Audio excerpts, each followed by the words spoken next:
70대 노인 하은 어두운 골목에서 낯선 청년에게 구출당합니다. 그런데 그 청년의 집에서 발견한 액자 속 사진 한 장.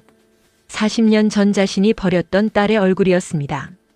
이 이야기는 실화를 바탕으로 한 것이 아니라 창작된 드라마 시나리오입니다. 그러니까요. 그날 밤도 별다를 건 없었습니다. 저는 늘 하던 대로 동네 목욕탕을 나서서 가로등 아래를 천천히 걸었죠. 70이 넘으니 밤길이 예전 같지 않더군요. 무릎도 시큰거리고 가방끈도 자꾸 어깨에서 흘러내립니다.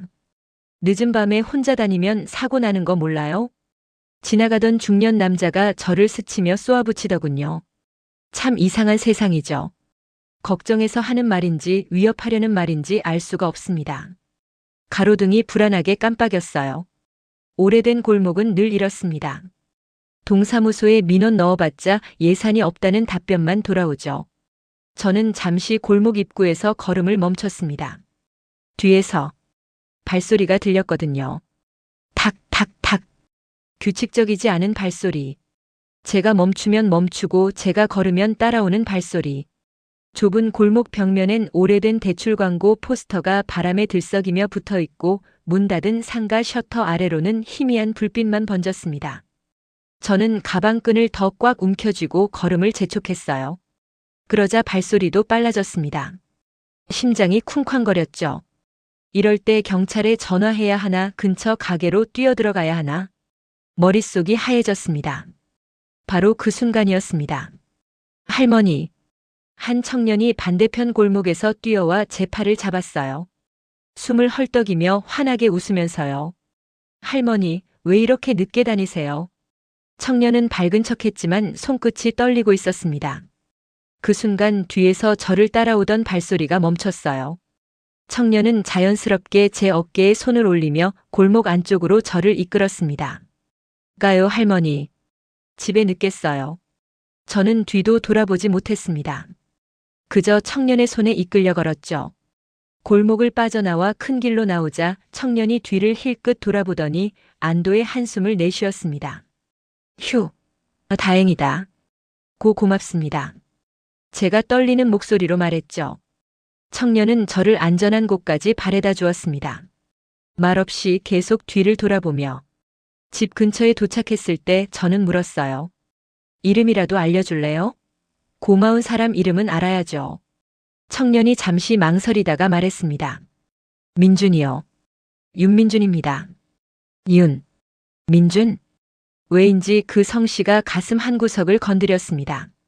사흘이 지났습니다. 저는 또다시 그 골목 근처를 지나고 있었어요. 일부러 그런 건 아닙니다.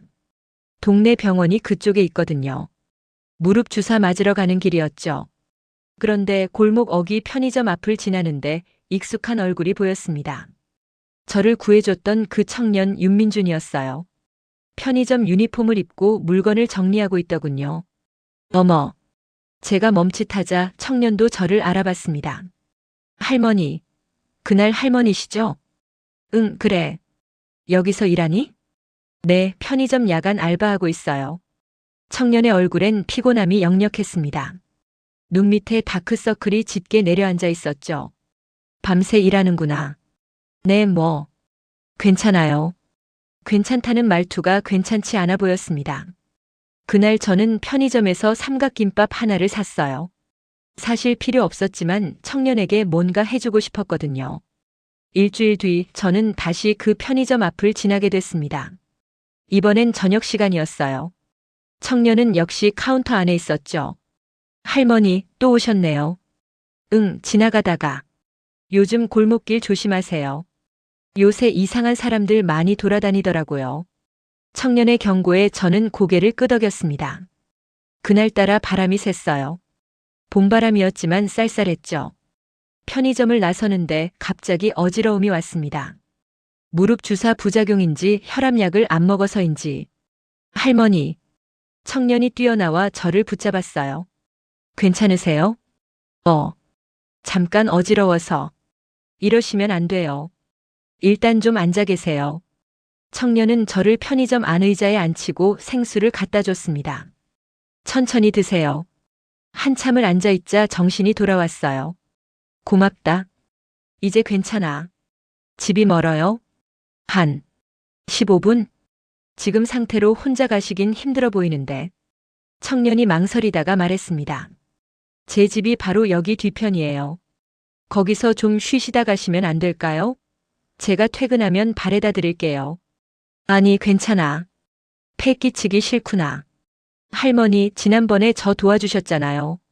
이번엔 제가 도와드릴 차례예요. 청년의 눈빛이 진심이었습니다. 저는 끄덕였습니다. 왜 그랬는지 지금도 잘 모르겠어요. 낯선 청년의 집에 따라간다는 게 위험할 수도 있는데, 그때는 그가 믿음직스럽게 느껴졌거든요. 청년의 집은 편의점 뒤편 골목 안쪽 반지하였습니다. 좁은 계단을 내려가 낡은 철문을 열자 습기 냄새가 확 올라왔어요. 들어오세요. 좀 좁고 지저분해요. 원룸이었습니다. 아주 작은 편의점 유니폼이 옷걸이에 걸려 있고 벽엔 찢어진 달력이 덕지덕지 붙어 있었어요. 낡은 싱크대 옆엔 라면 박스가 쌓여 있었죠. 앉으세요. 청년이 낡은 의자 하나를 닦으며 권했습니다. 저는 조심스럽게 앉았어요. 청년은 전기포트에 물을 받아 스위치를 켰습니다. 말없이 돌아선 채 방 안에 침묵이 흘렀습니다. 무거운 침묵이었어요. 서로 무슨 말을 해야 할지 모르는.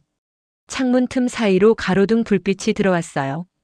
청년의 얼굴을 비추는 그 빛 속에서 저는 그의 초조한 표정을 봤습니다. 왜 초조해야 하는 걸까?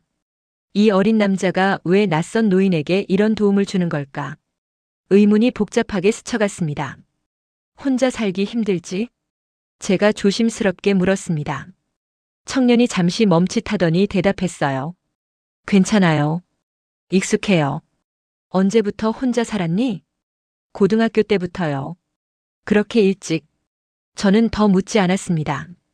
청년의 표정에서 더 이상 묻지 말라는 신호가 느껴졌거든요.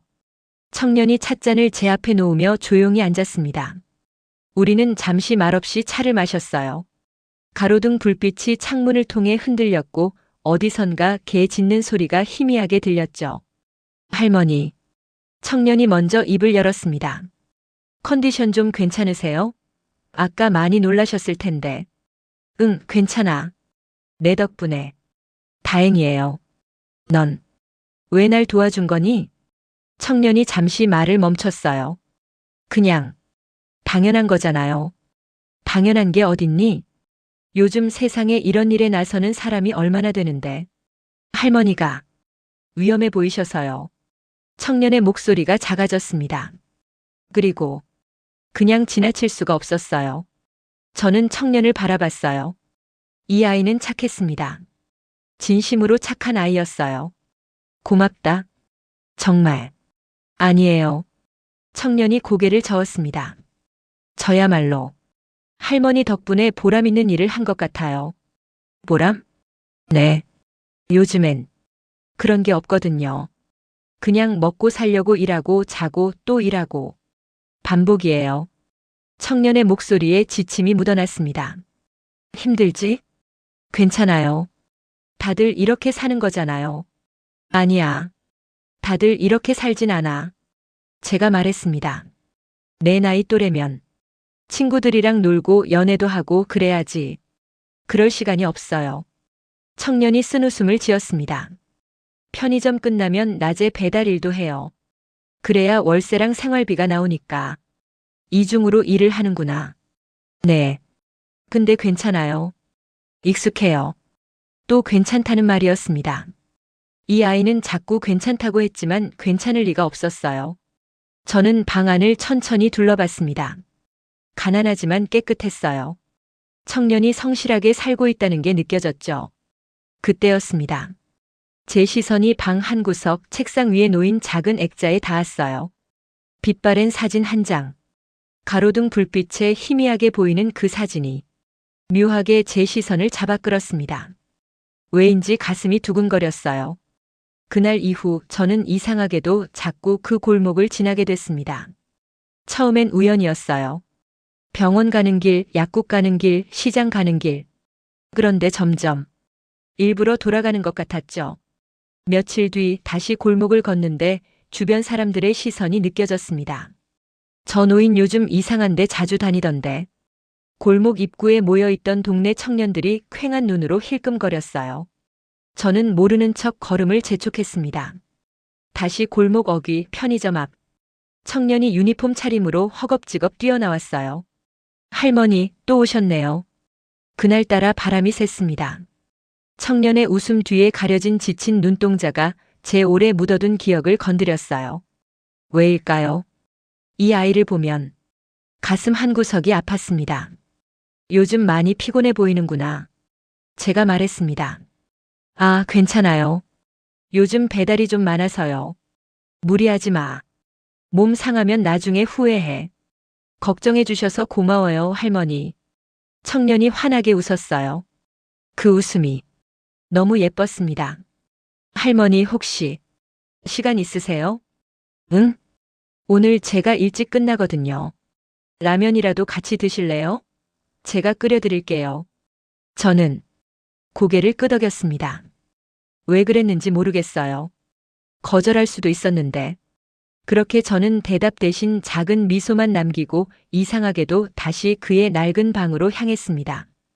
장판이 들뜬 방 안에서 저는 다시 한번 책상 위 액자를 봤습니다. 이번엔 더 가까이에서 빛바랜 사진 속 20살쯤 되어 보이는 소녀가 라일락 나무 아래서 웃고 있었어요. 하얀 원피스를 입고 목에는 작은 목걸이가 걸려 있었습니다. 제 손끝이 얼어붙었습니다. 이 아이, 누구야? 제가 떨리는 목소리로 물었습니다. 청년이 신발을 벗다 멈춰 섰어요. 저희 엄마요. 엄마? 네. 돌아가셨어요. 하은의 입술이 떨렸습니다. 그 엄마 이름이 뭐였지? 청년이 사진을 바라보며 조용히 말했어요. 윤가희요. 저희 엄마 이름이요. 짤그랑. 컵이 제 손에서 미끄러져 바닥에 떨어졌습니다. 할머니. 청년이 깜짝 놀라 달려왔어요. 저는 한 문장만 겨우 내뱉었습니다. 그 아이, 내 딸이었다. 시간이 멈춘 것 같았습니다. 청년이 얼어붙은 채 저를 바라봤어요. 뭐라고요? 윤가희. 그 아이는 내가 낳은 딸이야. 방 안의 공기가 무거워졌습니다. 청년이 한 걸음 뒤로 물러섰어요. 무슨 말씀이세요? 저는 사진을 다시 봤습니다. 떨리는 손으로. 이 사진. 저 목걸이 봐. 목걸이. 내가 직접 채워줬어. 40년 전에. 할머니. 그리고 저 라일락 나무. 고아원 앞에 있던 나무야. 내가 그 아이를 그곳에. 말을 잇지 못했습니다. 청년이 사진을 빼앗듯 가져가 확인했습니다. 이게 설마. 미안하다. 제가 말했습니다. 미안해. 정말. 미안해. 청년의 얼굴이 창백해졌어요. 할머니가 제 외할머니라고요? 그래. 그럼 엄마를 버리신 거예요? 그 말에 저는 아무 대답도 할 수 없었습니다. 대답하세요. 청년이 처음으로 목소리를 높였어요. 왜 버리셨어요? 왜 엄마를 고아원에 버리신 거예요? 나도 어쩔 수 없었어. 어쩔 수 없었다고요? 청년이 비웃듯 웃었습니다. 엄마가 얼마나 힘들게 사셨는지 아세요? 제 눈에서 눈물이 흘러내렸습니다. 청년은 계속 말했어요. 엄마는 평생 가족을 그리워하셨어요. 자기 엄마가 누군지, 왜 자기를 버렸는지 돌아가실 때까지 궁금해하셨어요. 미안해. 미안하다고 다해요. 청년이 사진을 꽉 쥐었습니다. 엄마는 돌아가시기 전까지 말씀하셨어요. 내 엄마를 한 번만 보고 싶다. 왜 날 버렸는지 알고 싶다고요. 저는 무릎이 꺾였습니다. 바닥에 주저앉으며 울음이 터져나왔어요. 미안해. 정말 미안해. 울지 마세요. 청년이 차갑게 말했습니다. 할머니가 우실 자격 없어요. 평생 울면서 산 사람은 우리 엄마였어요. 맞는 말이었습니다. 저는 40년을 편하게 살았거든요. 딸을 버린 죄책감을 가슴에 묻어둔 채 남편과 아들들 속에서 평범하게 살았죠. 나가주세요. 청년이 문을 가리켰습니다. 할머니 나가주세요. 민준아. 저, 윤민준 아니에요. 저랑 할머니랑은 아무 상관없어요. 청년이 등을 돌렸습니다. 저는 일어섰습니다. 떨리는 다리로. 문 앞에서 한 번 더 돌아봤지만 청년은 끝내 돌아보지 않았습니다. 집에 돌아온 저는 며칠 동안 밥도 제대로 먹지 못했습니다. 민준이의 얼굴이, 딸의 사진이 계속 떠올랐거든요. 일주일이 지났습니다. 저는 매일 그 골목 근처를 배회했어요. 민준이를 보고 싶었습니다. 사과하고 싶었고 뭐라도 해주고 싶었어요. 하지만 용기가 나지 않았습니다. 편의점 앞을 지나가면서도 들어가지 못하고 그냥 지나쳤죠. 그러던 어느 날이었습니다. 집에 두 아들이 찾아왔어요. 큰아들 재혁이와 작은아들 재훈이. 엄마, 요즘 어디 자주 나가신다면서요? 재혁이가 물었습니다. 응? 그냥 산책 좀 하고. 동네 사람들이 이상하게 생각한대요. 엄마가 이상한 골목을 자주 배회하신다고. 뭐가 이상해? 내 맘대로 못 다녀. 엄마, 우리 체면도 좀 생각하세요. 재훈이가 거들었습니다. 요즘 재혁이 형이 승진 심사받는 중이에요. 이런 식으로 소문나면 곤란해요. 저는 기가 막혔습니다. 체면? 그게 지금 중요한 거니? 당연히 중요하죠. 재혁이의 목소리가 날카로워졌어요. 저는 한참을 망설이다가 말했습니다. 너희들 가족이 뭔지 아냐? 갑자기 왜 그러세요? 너희 누나 있었던 거 알아? 두 아들이 동시에 얼어붙었습니다. 무슨 말씀이세요? 너희한테 친누나가 있었어. 내가 낳았는데 버렸어. 엄마, 그 아이가 평생 고생하다가 일찍 죽었어. 그리고 그 아이 아들이 지금 이 동네에서 혼자 살고 있어. 재혁이가 인상을 찌푸렸습니다. 그게 사실이에요? 그래. 침묵이 흘렀습니다. 재훈이가 먼저 입을 열었어요. 엄마, 그건 옛날 일이잖아요. 옛날 일이라고? 지금 와서 뭘 어쩌시려고요? 아버지는 어떡하고요? 저는 할 말이 없었습니다. 남편은 모릅니다. 제가 바람을 피워 딸을 낳았다는 것을.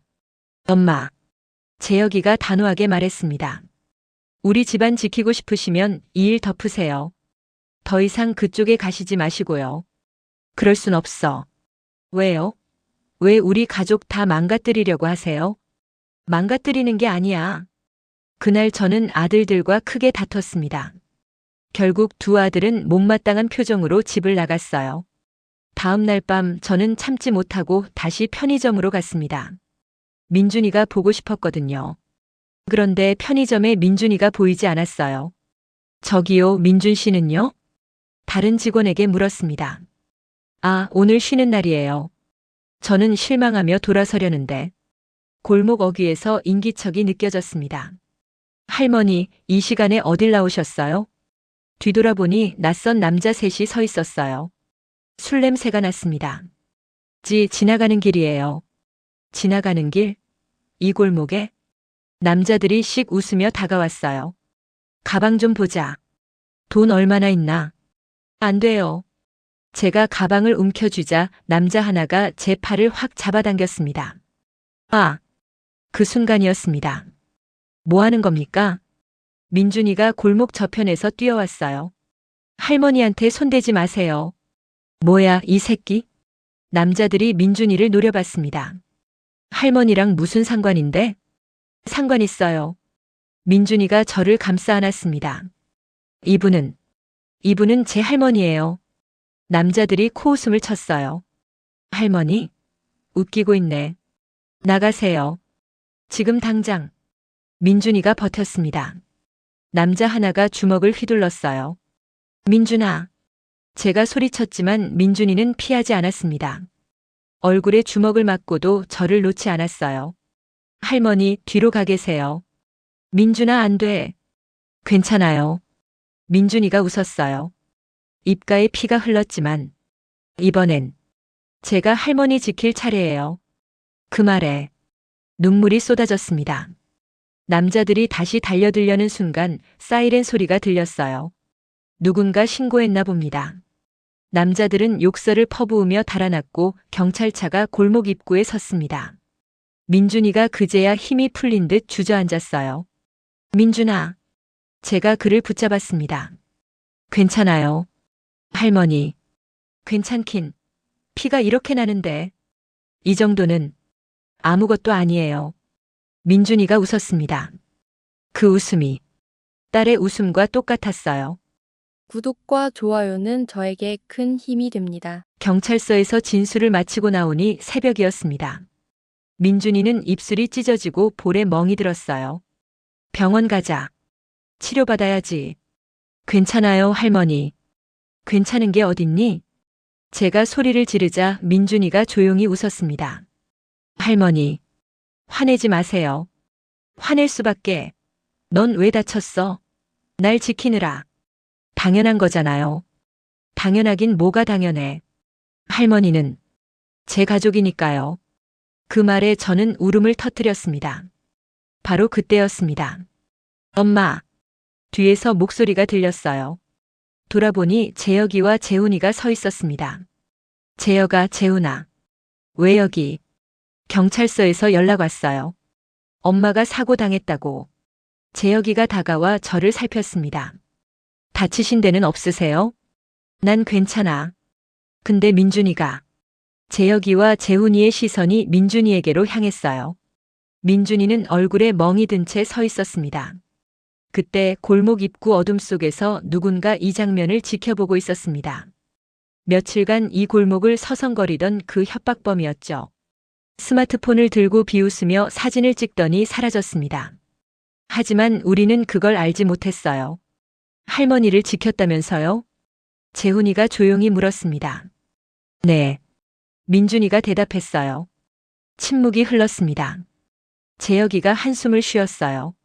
고맙습니다. 네. 우리 엄마 지켜줘서. 고맙습니다. 재혁이가 고개를 숙였습니다. 재훈이도 따라 고개를 숙였어요. 저희가 너무 매정했습니다. 아니에요. 민준이가 말했습니다. 당연한 반응이었어요. 갑자기 나타난 저 때문에 혼란스러우셨을 거예요. 재혁이가 천천히 민준이를 바라봤습니다. 엄마가 평생 괴로워하셨을 거예요. 그걸 모르고 저희가 엄마를 더 힘들게 했네요. 재훈이가 눈을 붉혔습니다. 민준 씨, 우리 조카 맞죠? 민준이가 고개를 끄덕였습니다. 네. 제 엄마가 할머니의 딸이었어요. 그럼 집에 가시죠. 재혁이가 말했습니다. 네. 우리 집으로요. 셋이서. 민준이는 처음엔 거절했습니다. 안 돼요. 저 때문에 집안이 복잡해질 텐데. 아니야. 제가 말했습니다. 이제 숨기지 않을 거야. 내 할아버지한테도 말씀드릴 거야. 할머니. 민준아, 난 평생 비겁하게 살았어. 이제라도 용기 내보렵니다. 집으로 돌아왔습니다. 셋이서. 남편은 거실에 앉아 있었어요. 여보. 제가 떨리는 목소리로 말했습니다. 할 말이 있어요. 남편이 저와 민준이를 번갈아 봤습니다. 무슨 일이요? 저는 천천히 모든 걸 말했습니다. 40년 전 일을, 딸을 버린 일을, 그리고 그 딸의 아들이 지금 여기 서 있다는 것을. 남편은 한동안 말이 없었습니다.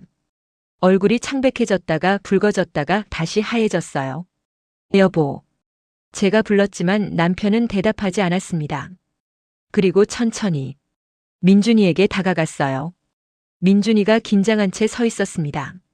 남편이 민준이를 한참 바라보더니 말했습니다. 가희를 닮았구만.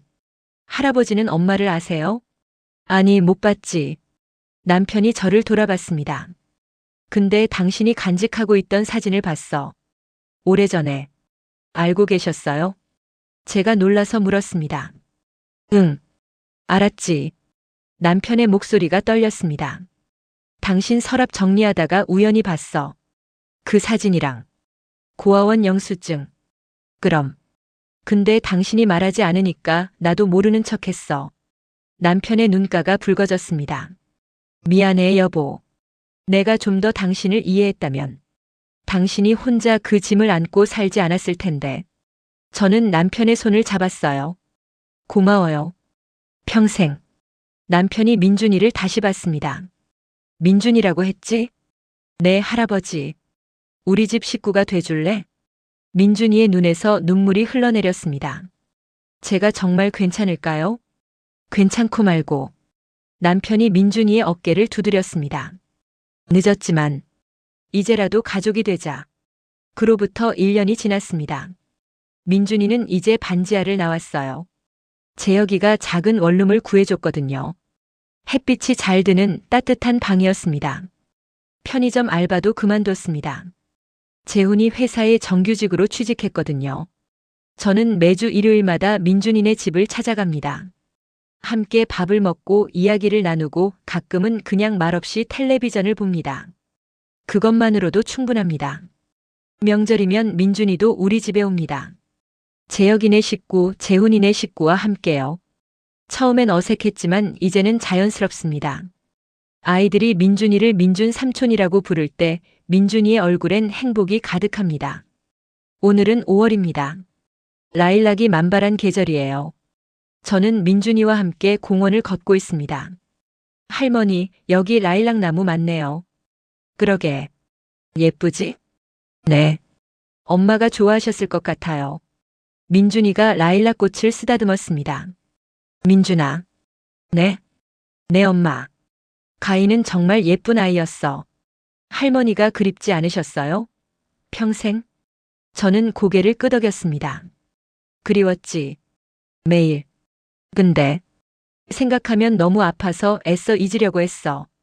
이제는 괜찮으세요? 응. 내가 있으니까. 저는 민준이의 손을 잡았어요.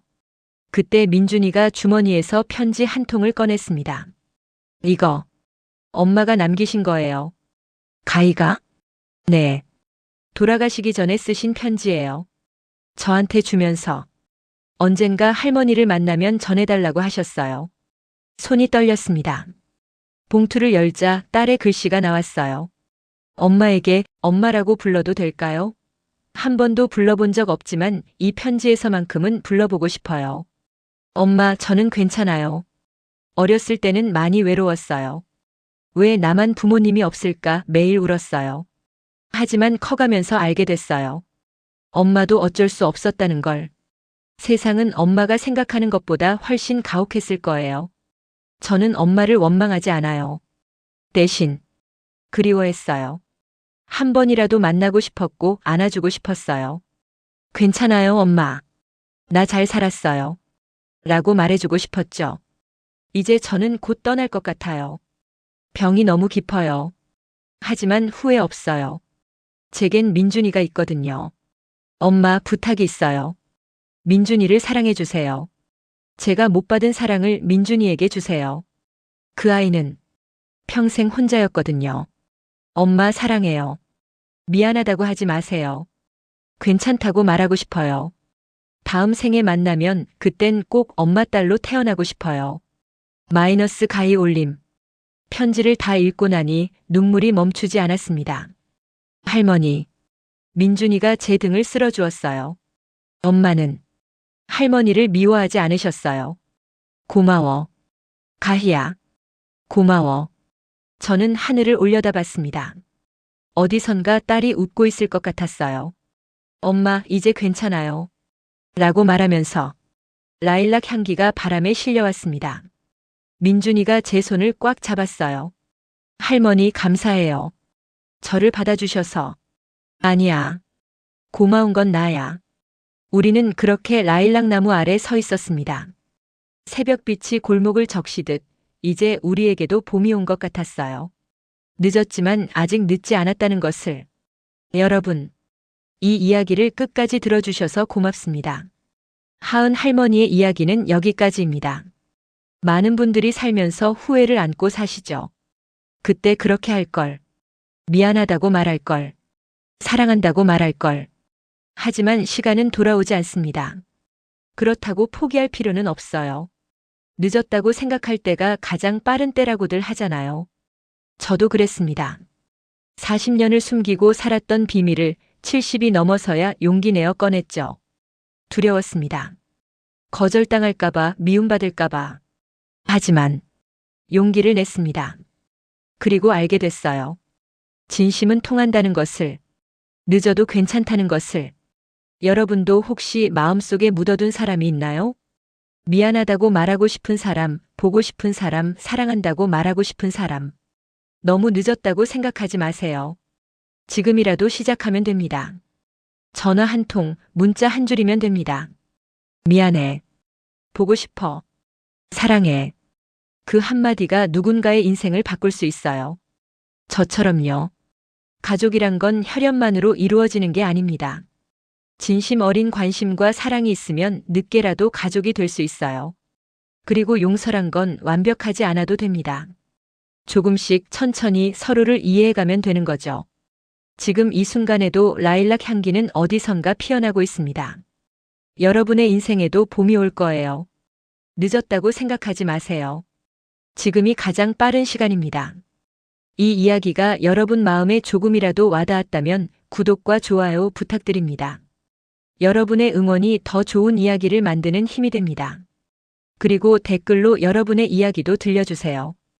혹시 비슷한 경험이 있으신가요? 후회했던 일을 만회한 경험이 있으신가요? 함께 나누고 싶습니다. 오늘도 여러분의 하루가 따뜻하기를 바랍니다. 라일락 향기처럼 포근한 하루 되세요. 감사합니다.